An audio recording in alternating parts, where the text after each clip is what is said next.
Anxiety can be something that grapples at all of us, and it prevents us from being our best self, from doing what we need to do. But today we are going to talk about a method that I think will be very beneficial if you are dealing with anxiety and you need a little bit of relief. Hi, I'm Dr. Keshia Keith, and you're moving forward with me. So today we are going to talk about anxiety, because anxiety is something that I think sometimes people will experience and not necessarily realize that they are experiencing at that particular time because of the way that it can impact them. Sometimes it is rapid heartbeat, sometimes it is shallow breathing, sometimes it's sweating, trembling, feeling faint, even sometimes nauseous, because a lot of times it affects your body just that significantly, but you might think that you're getting sick or you're getting ill. However, that's the anxiety. It is physically representing itself in your body. And so today we're going to talk about that. And some other things I want you to understand about it is really keying in on these symptoms, because some of these symptoms can just be everyday things that can happen at any given moment in terms of if you are sick. Certain health situations can mimic what anxiety does to the body. And a lot of times we don't really realize that, because I just talked about rapid heart rate. When you have rapid heart rate, sometimes you might panic and think you're about to have a heart attack or something, because your heart is beating so fast and you can just feel it pounding in your chest. But you really don't always know what is going on, because you don't always necessarily feel like there's that impeding imminent danger or a sense of a stress factor that you can just say, boom, it was that, or maybe it was this, because you just can't really get that together. So we're going to look at that, because also with that comes along something that we experience a lot of times. Just when we get frustrated, it's racing thoughts. Like, how many of you have experienced something that really created frustration or anger or any number of things, and then your thoughts just move at the speed of light almost? They were just boom, boom, boom, boom, boom. Like it was coming at you fast. Everything that you thought, all of the ideas, all of the trying to put scenarios together and all of that. Now, how many of you, I know you've been putting scenarios together when you get frustrated about something, or when you see something that just looks like, okay, the math is not mathing based on what somebody said and what they're doing. So you're trying to piece that stuff together, and your mind is just going. It's rapidly boom, boom, boom, boom, boom. That can also happen when you are experiencing anxiety. You also have, like I said, that sense of that impeding doom, because sometimes that impeding doom feels like something is going to happen to you. You are in danger. You are impending a danger of life or limb, or somebody else or a loved one is impeding that danger of life and limb. You just feel like maybe something's off, maybe they don't feel safe, and then that causes you not to feel safe or not to feel like you're in a good place, because you're so busy thinking about or worrying about what's going on with them that you are not really in tune with what's happening with you in these moments. So very important that you know that. Also, sometimes when you come to a space where you find yourself avoiding certain situations, certain topics, certain people, certain places, things, whatever, because they trigger a particular feeling in you, sometimes that absolutely can also be what that anxiety is doing to you. It is creating an avoidance, but that avoidance is not allowing you to continue to do well and continue to progress in a sense. It's just putting this off for another day. So it's almost putting a pin in that and holding it in place until you are met with another situation or set of circumstances that create that same thing. So have you had those feelings? Have you had that rapid heart rate, those racing thoughts, that shallow breathing, that sweating, that trembling, that feeling faint, that feeling nauseous, all of those things that come at you just boom, all of a sudden it just hits you, and you did not necessarily get yourself into a place where you were prepared for that. You didn't know that this is what was going to be happening. So sometimes when these symptoms arise unexpectedly, before you can even realize it, boom, you're anxious, and that anxiety is just rising and you don't know what to do. Well, today I'd like to offer you this. If anxiety is rising in you, just cap it. And that is C.A.P. Cap it. And I know today in the language we are saying cap because we're saying that's lies, because that is not lining up with what you said or what you did. You're out here faking the funk, as we used to say back in the day. And so with that, CAP, for me though, this mnemonic that we are using, I think is real simple, real easy, because it means for you to C, center yourself, to A, assess the situation, and to P, practice calm responses, because those calm responses are what are going to make the difference. But hey, remember, we're capping it. So when we center ourselves, what is it that we need to do that? Because sometimes in centering ourselves, we need to just do what I always say. We need to take that step back. And what does that step back look like for you? Because sometimes that's deep breaths. Sometimes that is grounding yourself. And that grounding piece means that you are really connecting with something physically. You are allowing your body to feel that you are really present and you are really here. Because sometimes certain situations can make you feel like you are out of body and like you're not really having this experience. This is not really happening to you. This is just somebody else, and you're in a dream or you're in a warp in time, and you're gonna wake up real quick and all of a sudden you're gonna realize this is where I'm at. This is what I need to do. But in those moments, you are allowing yourself. So for some people, sometimes they will take their shoes off. And if they have a fuzzy rug or a carpet in the room where they're sitting, they will start to squeeze their toes into the carpet so that they can feel all the fibers of the carpet and how that texture is. And they will be really observant in what that touch is and their feet being connected to that particular thing. For some people, they will pat themselves in the chest like this just to remind themselves that they are here, that they are present, that they are okay. Sometimes they will start to rub because that will help them in a sense to be able to feel that sense of calmness, feel that sense of slowing certain things down, because it is allowing them to really focus in on what that feeling of that rubbing is and not necessarily what it is that is going on or the situation and how it's impacting them in other ways. And so for others, it is finding a focal point. So maybe there's a picture on the wall or there's something on the wall that you just start to focus in on so that you allow yourself to just be re-centered and reconnected.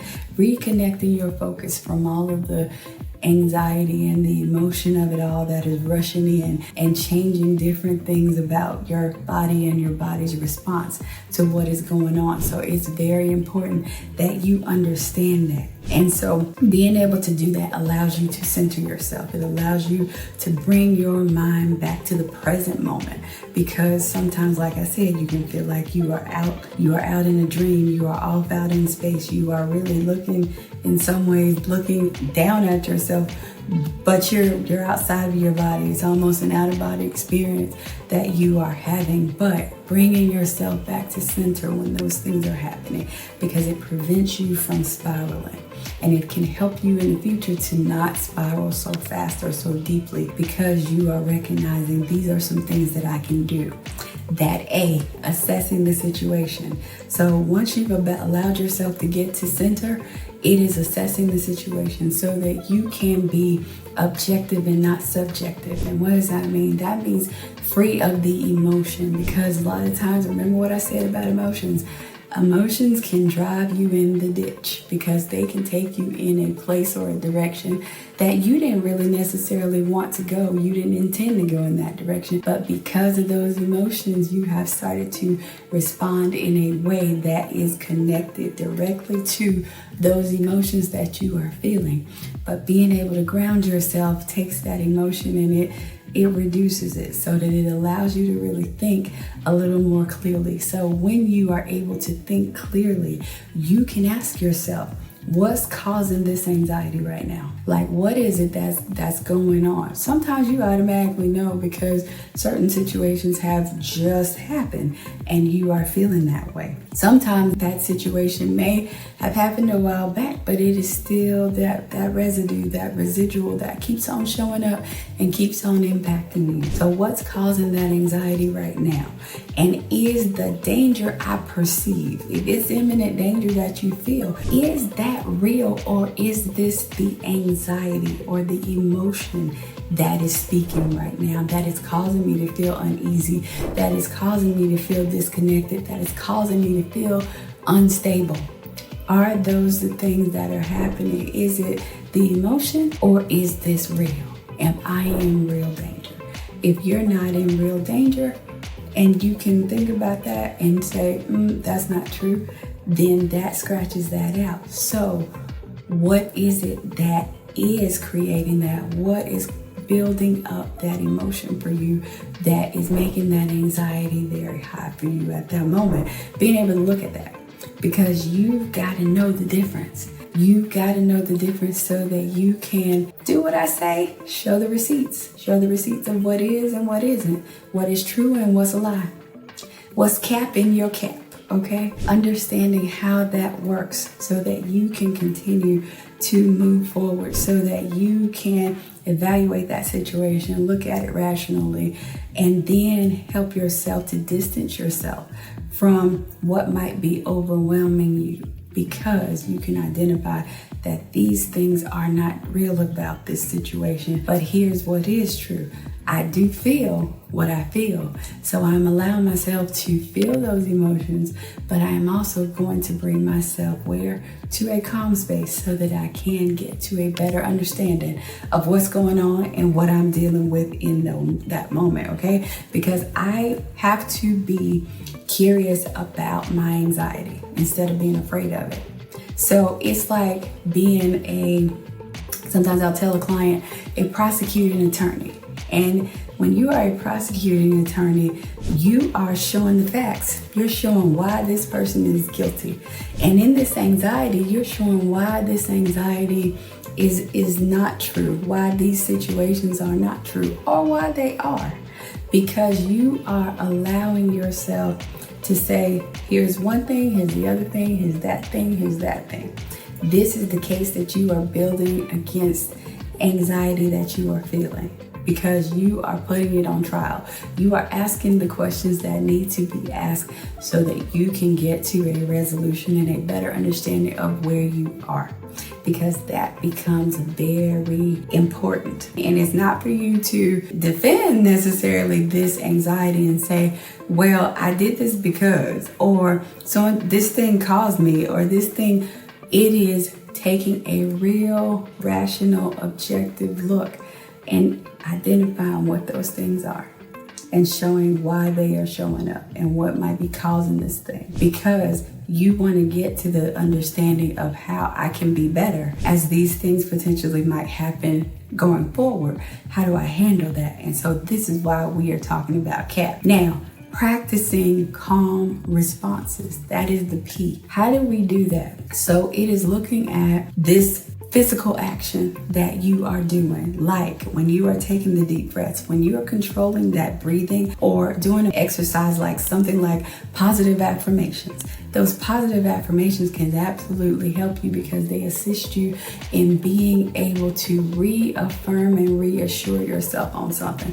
So sometimes it's repeating a calm phrase that says, I am safe, because maybe you don't feel safe in that particular moment. So you can put your hand on your chest and start to rub and remind yourself, I am safe. Or I've managed this before and I can do it again if this is a feeling and an experience that you have had before. So you know I'm still here, which means that I've been able to manage this. I've been able to handle this in the past. So I can absolutely handle and manage this now. It is helping you to rewire and reframe your brain to respond to anxiety in a very different way by being calm instead of being panicked, because a lot of times that panic can be like that wave that comes in and it crashes and knocks you down because you did not expect that it was that forceful. But sometimes that anxiety can absolutely push you in that direction. So it's having an understanding of that. And sometimes in that calming response for you, if you are looking at scripturally, how can I remind myself? How can I take myself back to that calm response. If I'm doing affirmations, what is it that I can go to in the scripture? In Philippians 4:6-7, it says to be anxious for nothing, but in everything through prayer and supplication with thanksgiving, present your request to God, and the peace of God will guard your heart and your mind in Christ Jesus. So you got to remember, when I'm doing C.A.P, I am guarding my heart and my mind, and I'm doing it in Christ Jesus because I am focusing in on what is pure, what is true, what is honest, what is lovely, what is of good report. I'm thinking on those things, and I'm allowing myself to come to calm, because we can think of it in those terms as well, because it is important that we get back to center. We allow certain things happen in life and they overtake us, and we don't have any control of that. But you can control what you can control. And what is that? How you think, how you feel, how you respond, the choices you make. Making sure that in all of that, you cap it. When that anxiety arises, you cap it. And that's C.A.P, okay? So remember that. Don't forget to cap it when that anxiety comes up. Center yourself. Assess the situation and practice calm responses. I hope everybody has an awesome day. And guess what? If you are in a space, ladies, if you're a lady and you're listening to this, I encourage you to go to www.interruptyourlife.com and look at the workshops. The group therapy for the interrupted woman is being hosted, and our next 8 weeks of cycle is starting. Get in that group. Get connected with women who are on this journey, who are trying to cap it as well, because anxiety happens, absolutely. Life will be lifing, but we can journey together and we can find ways to shift this thing. We can find support, because our mind will also tell us that we're alone out here. And you are not alone, because I know that sometimes my thoughts will go to, nobody understands this, nobody knows what I'm going through, what I'm experiencing. But let me tell you, the cycle of the group that we just finished, it was awesome. And the ladies said that they absolutely needed that, and that they struggled and fought themselves to not sign up and register, but they decided to make the choice to jump.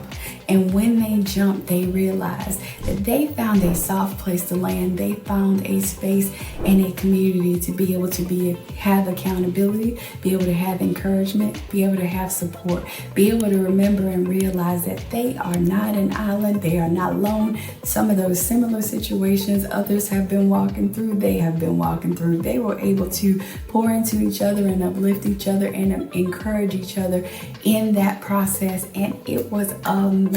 And I am so glad. So if you are on the fence and you're like, okay, I don't know about this because I don't know people and I don't want to be in here talking about my business in front of people that I don't know. This is a safe space. We have a confidentiality clause. We have so many things going on, but guess what? You will not get anything different if you don't do anything different. So you got to decide that. But hey, if you want to get in, join us. Go to the website, www.interruptyourlife. That's INNERRUPTYOURLIFE.com. Click the workshops tab and you will see the groups there. We want to have you there. We want to see you there, because I want to see you keep moving forward and have a most amazing day.